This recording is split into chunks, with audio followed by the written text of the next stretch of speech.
Тук ще разгледаме поръчките на клиент и гост.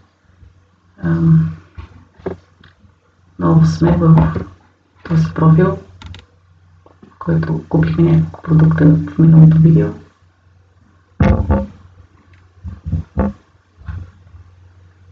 Тук има линк да се продължи с пазаруването. Също или да приключиме, ако нямаме предварителни промени от продуктите, които вече имаме.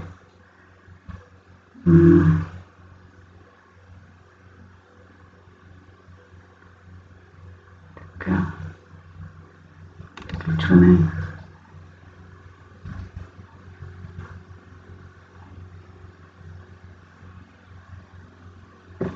Така, ако този адрес анчекнем, остава този по подразбиране като за доставка.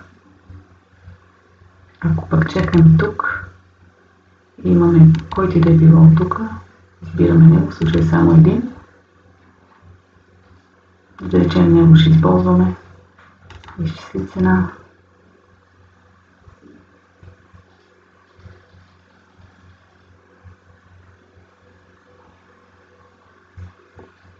До адрес.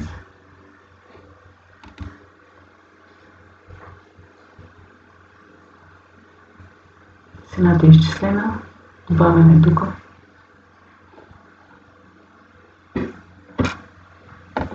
Тук е задължително очакването. И така поръчваме.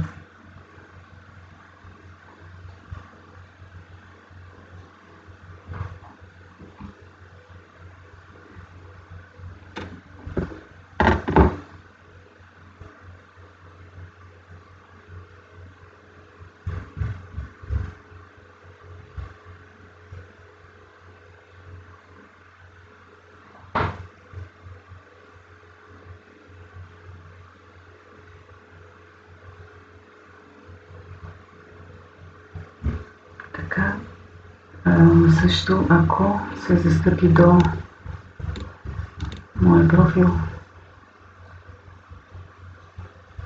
поръчки,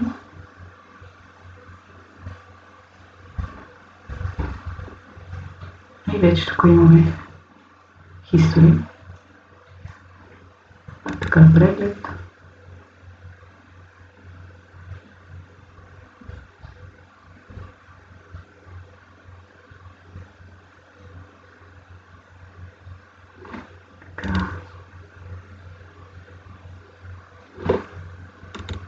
Тук всъщност отиваме на моя имейл.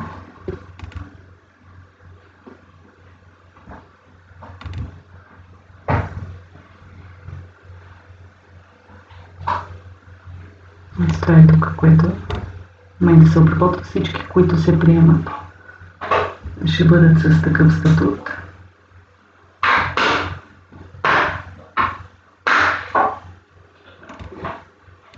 Ако застъпим на админ,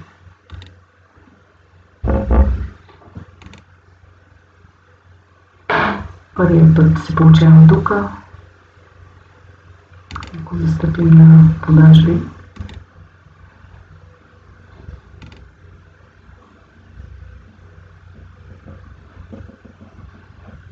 също и тук.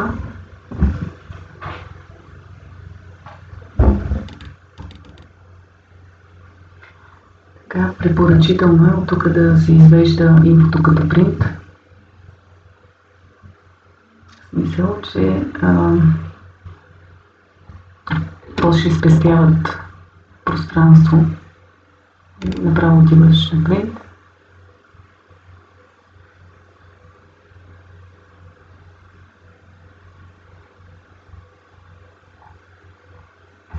Така се обработват по-бързо.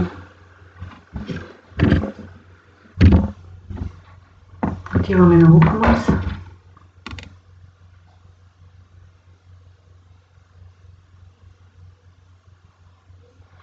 Тук на поръчките не е отразило колко за момента са направени.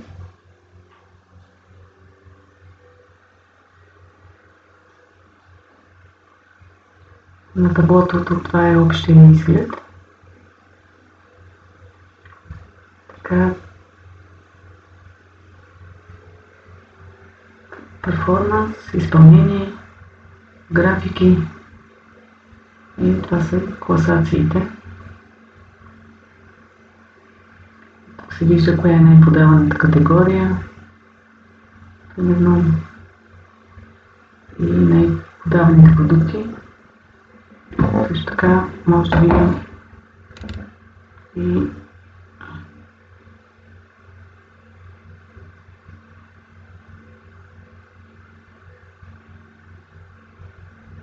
най-добрите клиенти.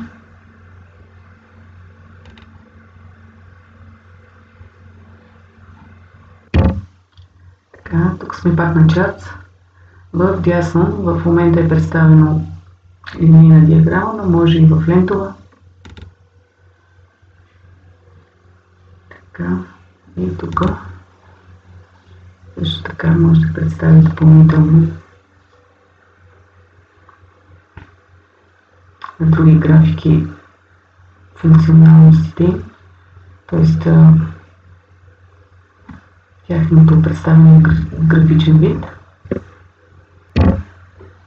Като например избираме шипинг, доставки, ето тук е цената.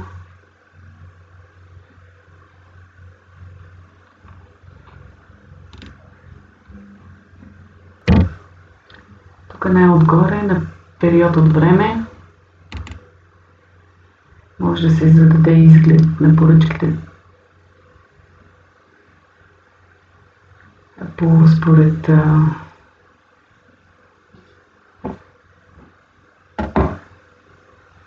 избор. Така, тук на перформанс в ляво е с доставка общата сума и без доставка сумата.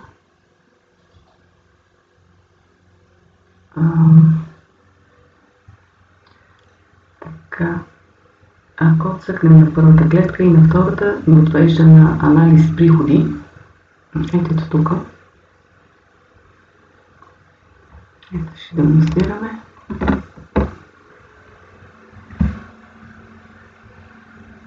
Така. И тук също се контролира периода от времето.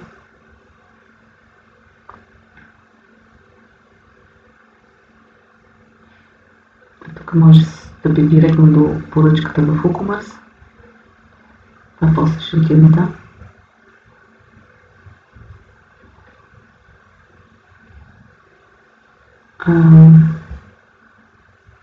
Също за сега това тук пак може да се свали на CSV файл, който вече поясни как да се отваря.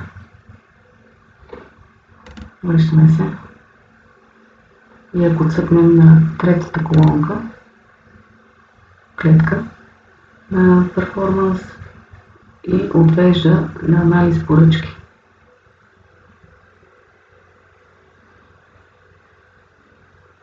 Тук колко продукта има в поръчката и нет сумата. Така може да се свалят данните и контрол коя колона, коя клетка да се вижда и не.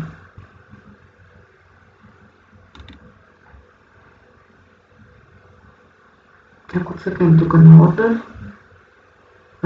ще ни отведе в поръчките пак на WooCommerce. Ето тук.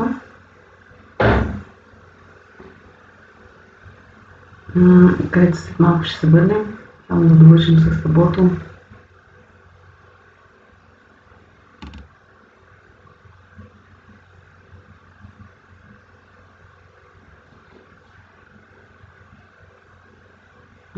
Това е общия брой на поръчените продукти и отвежда на анализ продукти и общ изглед.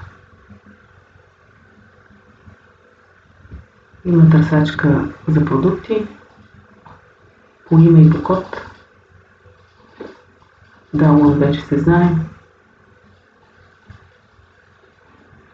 На Product Title, ако чекнем,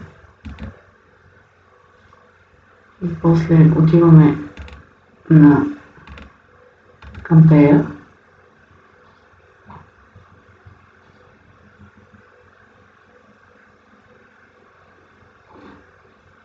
Има си такива допълнителни функционалности. Така, само да довършим таблото на чарт.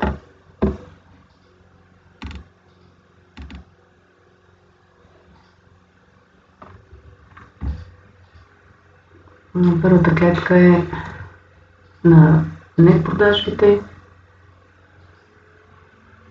и както при първите две на перформанс и ни отвежда на анализ при приходи, при втората клетка ни отвежда на анализ поръчки, както при третата клетка тук. И така, това е за таблото до момента. Сега отиваме на поръчки.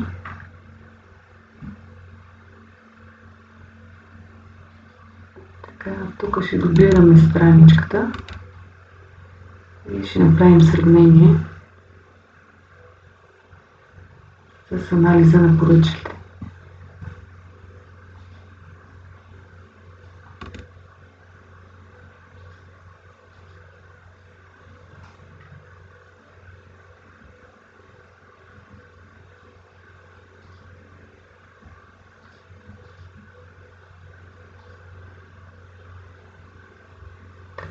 Това е изгледа на анализ поръчки. Тук са самите поръчки в e-commerce, които трябва да се обработват. Тук е само тяхната информативна част. Като от тук, ако се цъкне, ни извежда по един и същи начин едно и също място. Обаче не трябва да бъдат две отворени по смисъл две еднакви поръчки или два еднакви продукта, защото после при запомнянето на данните в едното няма да ги запомни, тъй като има и друго такова отворено, така че винаги се затварят, когато има обработка на две еднакви. В случая обработка на поръчки или два продукта при обработката. Така, продължаваме. Тук ще се върнем за малко.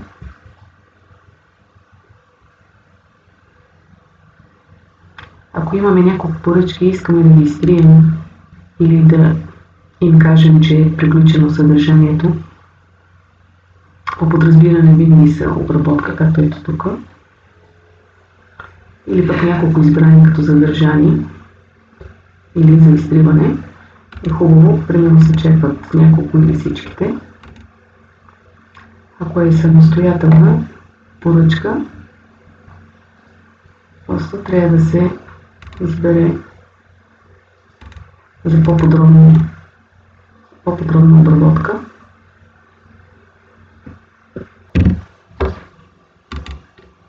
Пак ще се върна, нещо пропуснах.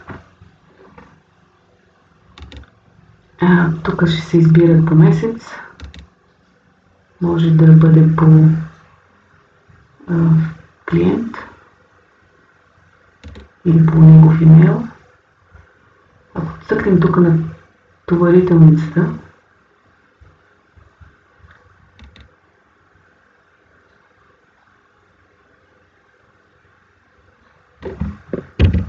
и тук в този прозорец може допълнително да редактираме каквото трябва, като например за подател, получател.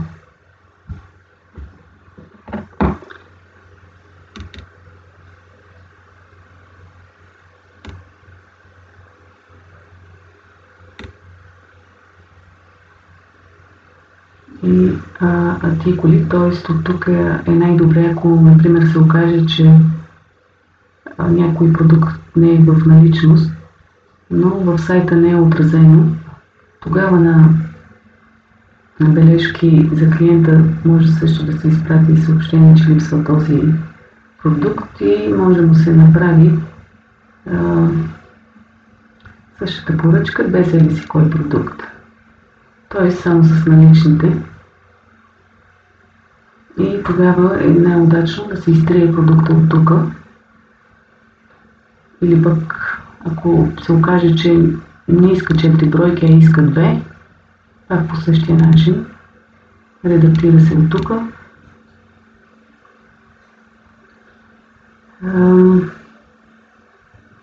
Може де-факто да добавя, премахва, да прави тези промени, но също така тези промени, ако да речем този брой се промени или пък се в минус или в плюс, тук също цената ръчно трябва да се въведе и тогава се потвърждава. Преди да потвърди, може и също така нов продукт да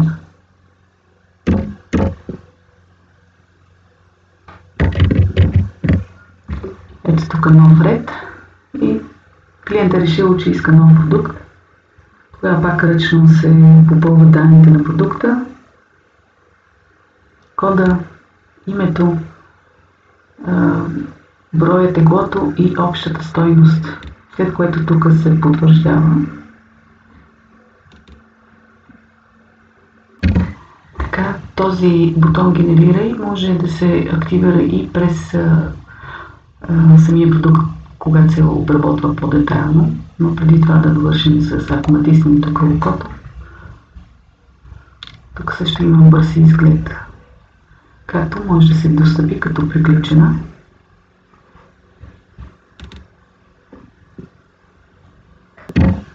И тук за малко се връщам, ако се цъкне тук, отвежда на Google Maps самия адрес.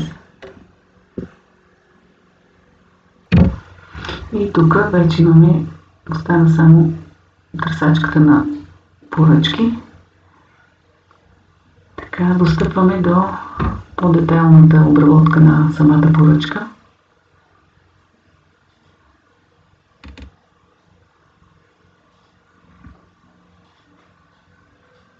Тук ще го разгледаме по-подробно после.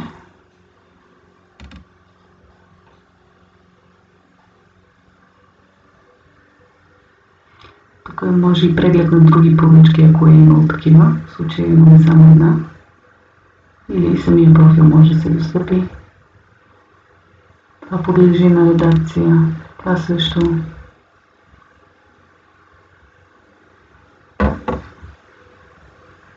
Тук също може да се избере действие. След като е платена поръчката, може да се изпрати фактурата чак тогава. Ето тук. И обновяваме. Тук може да се добави бележка. Тази бележка може да бъде към клиента или към този, който обработва поръчките. След това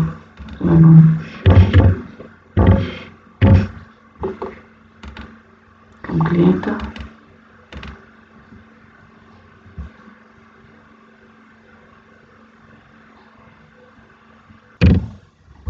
Тук се връщаме на генерирай, по-скоро от тук трябва да се обработва за по-детайлното.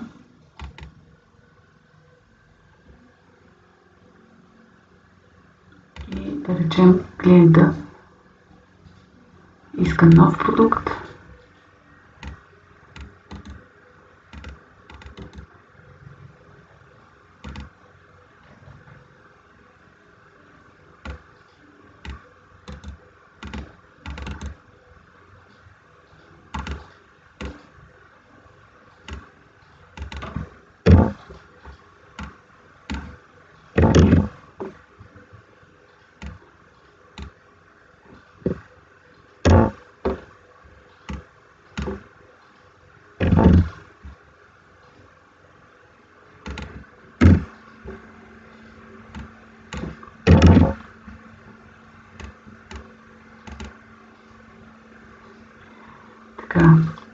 Тук трябва да наблегна, че всяка обработка, която се задава от тук най-добре е поединично, за да няма объркване.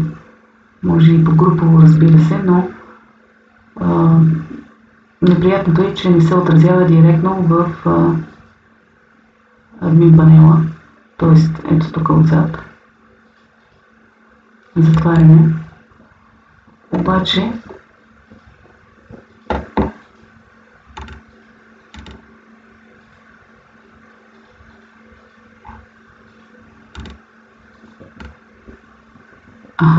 не го е потвърдило. Как ще го направим?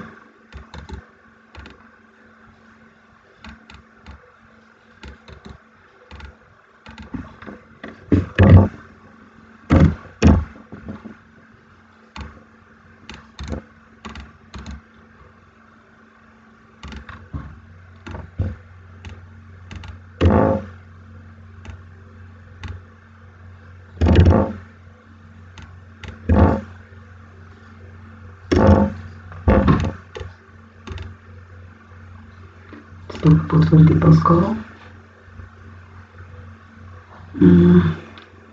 Фактура, дата. Така, допълнителни услуги може да се изберат. Преглед, тест, избор. Може и двете да се разпечатат.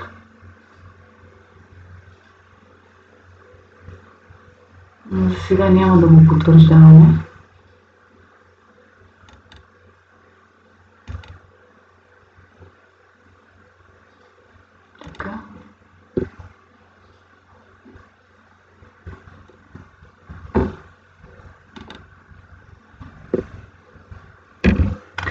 Тук не се получава това, което искам да снимам, но накратко, както се опитахме да добавим през товарителницата на Econt, да модифицираме нов продукт, да добавим към тази поръчка, след което тук се появява добави нов продукт и се добавя абсолютно същия, с разликата, че само през кода или наименованието на продукта директно го разпознава и след което пак се оформя цената. Тоест, първо трябва да се, както вече го направихме тук, да се редактира, ако ще се добавя продукт или ще се отнема от някой, или добавя пак, или изтрие. Първо тук, след което се връщаме тук на допълнителна обработка. Той ще стане на друго видео, предполагам, и сега тук не може да се получи. Друго, което остана тук да се довърши. Най-важното, което трябва да се направи при всяка новопостъпила поръчка, по подразбиране е обработка. Знаем, имейла на клиента казва, че е получена и се обработва. И вече следващата стъпка е от тук, от подробната, детайлната обработка на поръчка, се слага в очакване на плащане. Така. Сливане на бележката. Да не се изпрати случайно. Тук няма действие. Това си остава. Обновяване.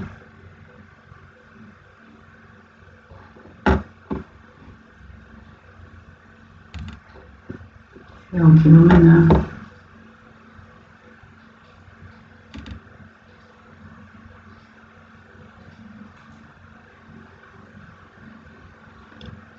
това в очакване на плащане се вижда и от тук, понеже е с наложен платеж и докато не се плати, ще бъде в такъв статут поръчката, а инак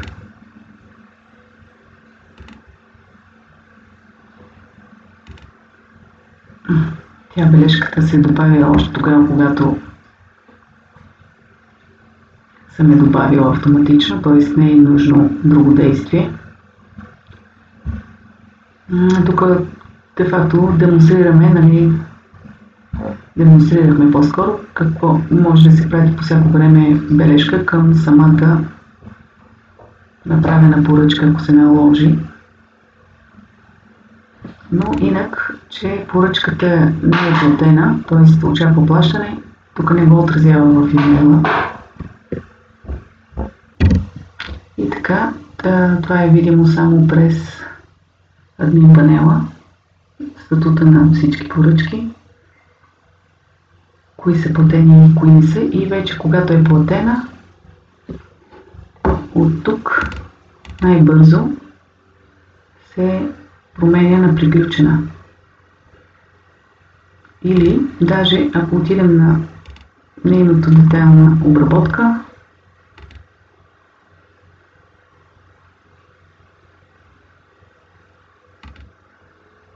отиваме на приключена, искаме да изпратим фактура, и може и бележка също пак. Нали? Тя бележката е независимо от тези две функции, но примерно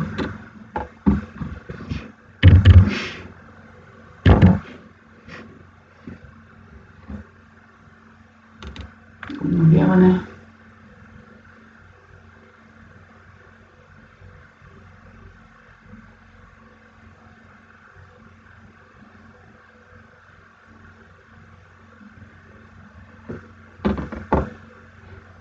Отиваме на имейла.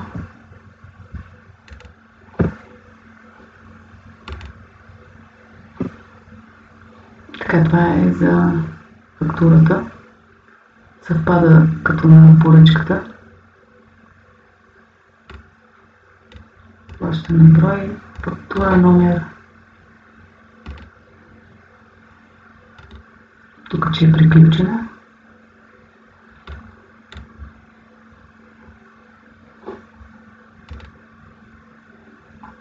Бележката не е отчетена, горе-долу това е за момента. Само да допълня, бележката по всяко време може да се добави към, независимо от състоянието на поръчката. Също така поръчките от общото табло на поръчките.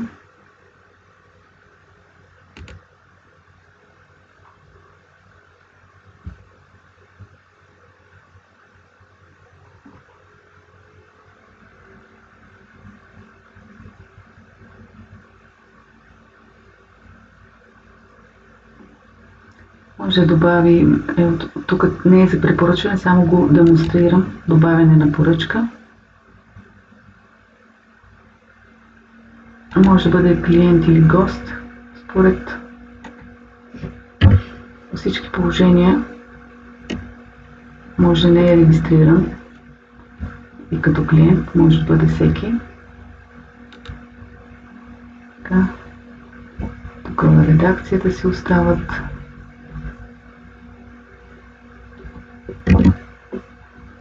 Тук добавяне на артикули.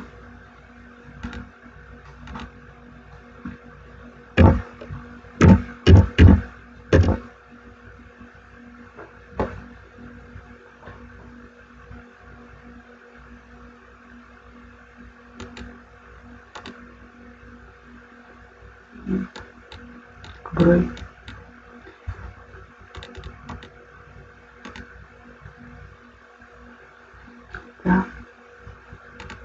Ако добавим доставка и нямаме оня син бутон, който казва генерирай. Избираме иконт.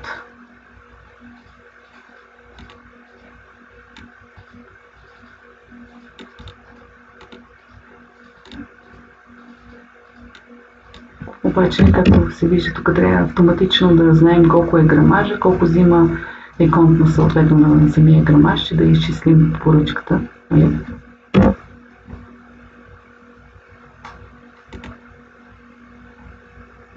Тоест, трябва да се знаят наизуст, да се знаят наизуст нещата.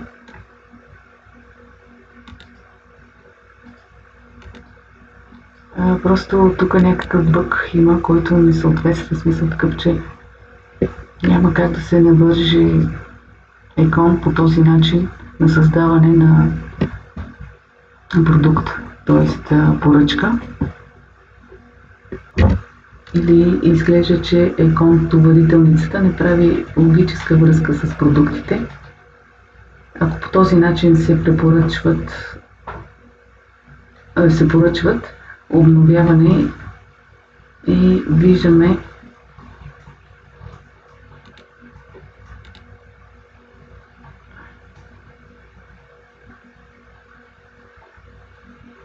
на самите поръчки. А всъщност е отчетена един момент така. Ще си дадем съществуващ имейл.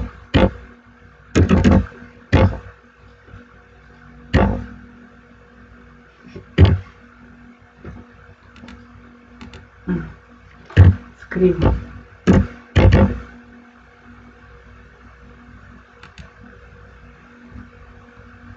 За да попробваме дали ще се получи имейл.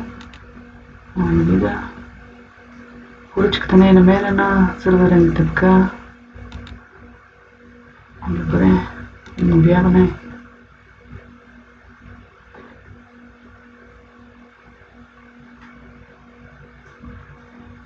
И да проверим имейла.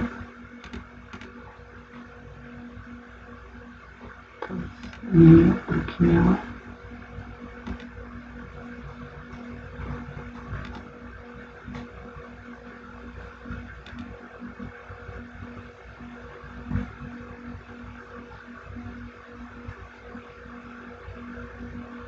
Тоест не отчита на имейла такава поръчка.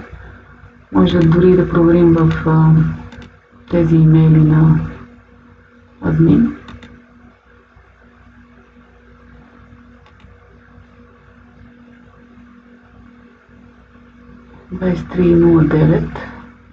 Сега тук 2302, това е последната поръчка.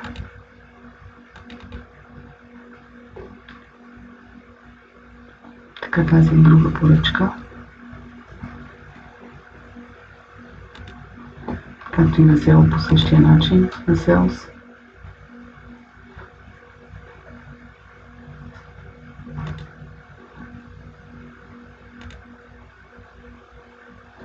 И тази е толкова, последната. Тоест не сме получили ето тази поръчка, 9402. Тази е 9401. Така. До тук демонстрирахме как се пазарува като клиент, отиваме на как се пазарува като гост.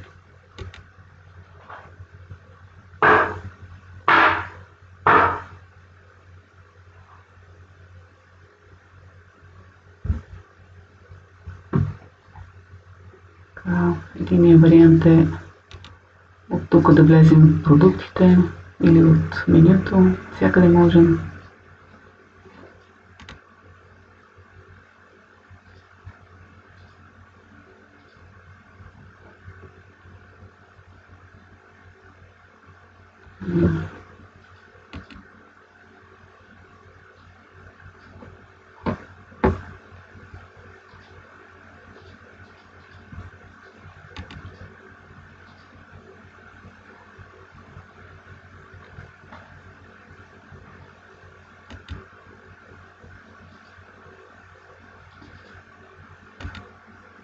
Избрахме се тези.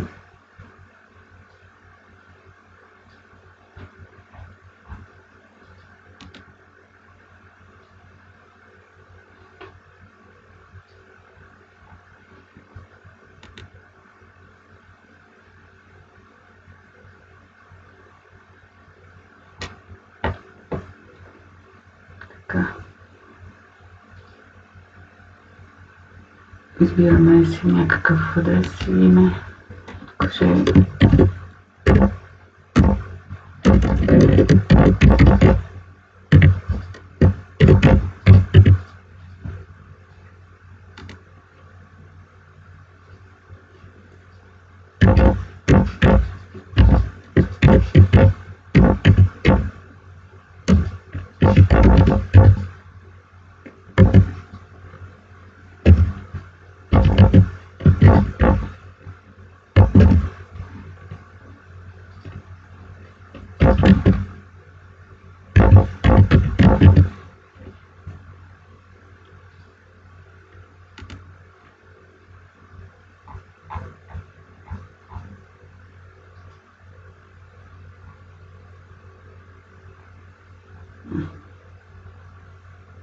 Ето, Варна ми се иска по някакъв начин.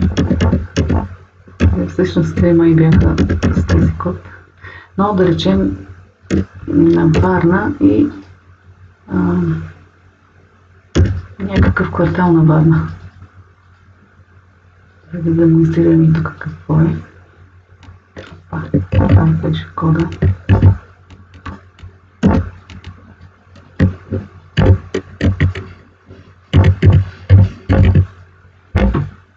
Така.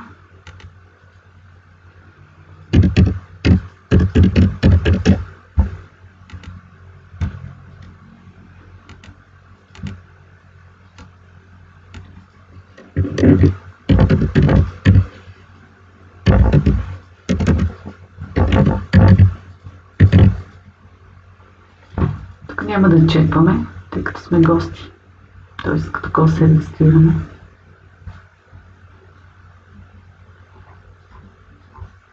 Тук го махаме.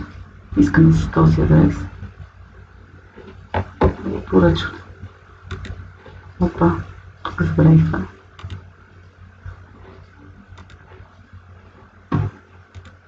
Окей. Интересно.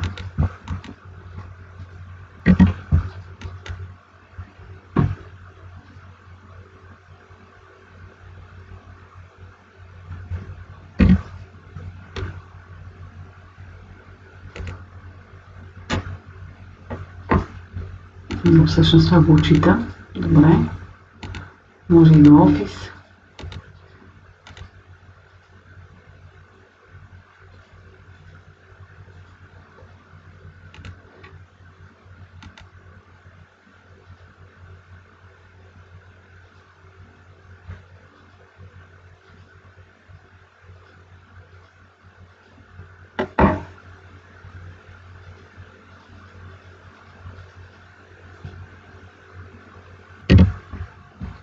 Как изглежда на имейла.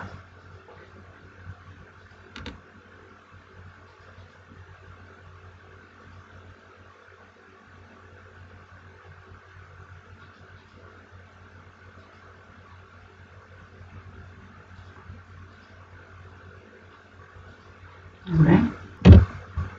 Връщаме се към сайта. Тук нямаме нищо. Т.е. няма изход, тъй като самия клиент не е регистриран. И да речем, нещо пак си пазарува. Етерично масло.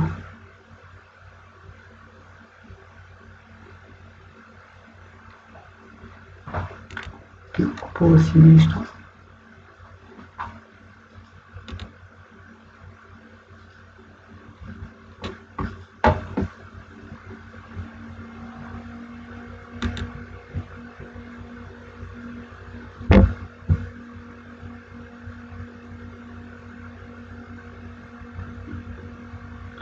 Сега адресите ви пази по някакъв начин. Това е добре. Може би просто защото не съм излязала от сайта. Това също трябва да се пробва, ако имате време.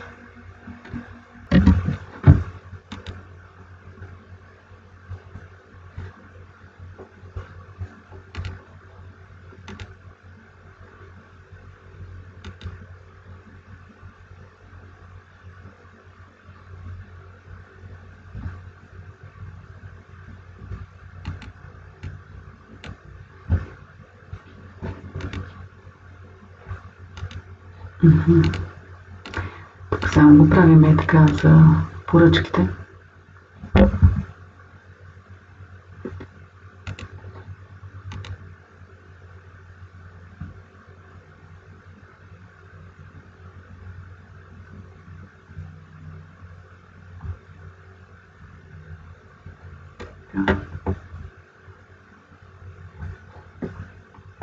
Като се вижда, клиента не може, т.е. госта не може да си следи какво се е случило и какво не е, освен през имейла.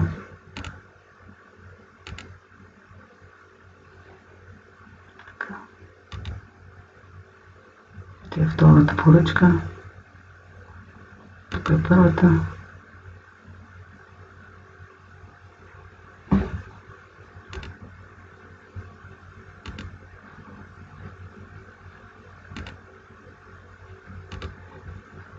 Ето ги тези двете нови. Така отиваме всъщност. И го направим така. Ето тук отразява веднага, че има две нови поръчки. Това е първият начин, по който може да се разбере. Ново постъпило. Тук в общия изглед на поръчките виждаме кои са. Тази, която я направихме през създаване от тук, добавяне на поръчки, не се осъществи, тъй като не прави логическа връзка с икон, както уточнихме. Така че направо я местим в кошчето.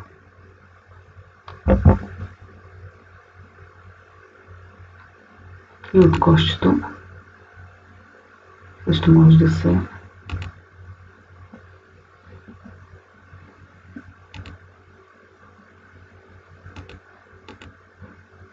или възстанови, или изтрие, както е. Тук само които се обработват, тук са приключени.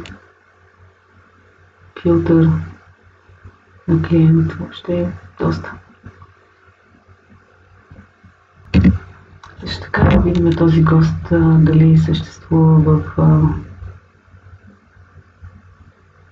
потребители.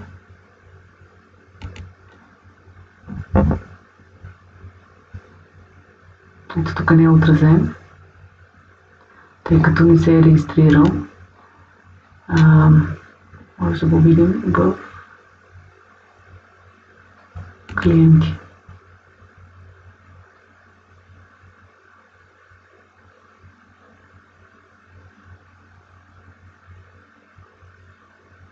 Ето го.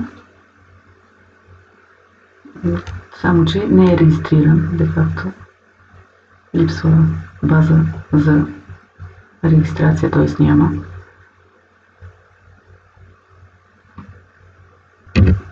Като тук му се следят всичките поръчки и обработват допълнително тук.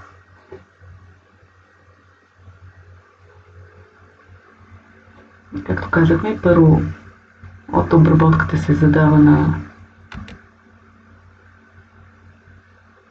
очакване. Ето тук в очакване на плащане. След което обновяване. И след като приключи с плащането, се приключена заедно с фактура. И ако трябва бележка, като тази бележка може и по времето на задържана, обработка, отказана, може също и възстановяване на сума, ако се наложи, провалена.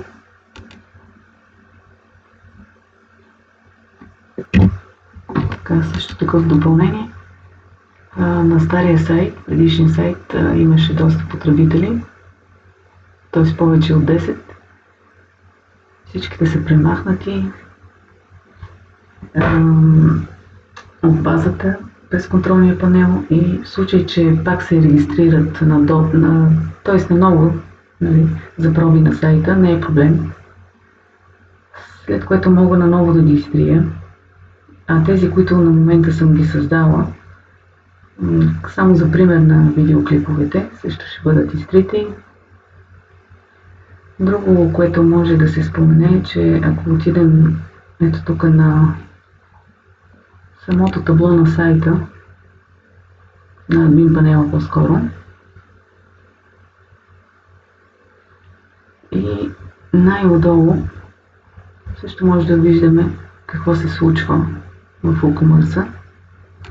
Това цялото го хващаме и го влачим някъде на по-видимо място. Имаме ето тук. И така знаем, една поръчка се очаква да се обработи. И така.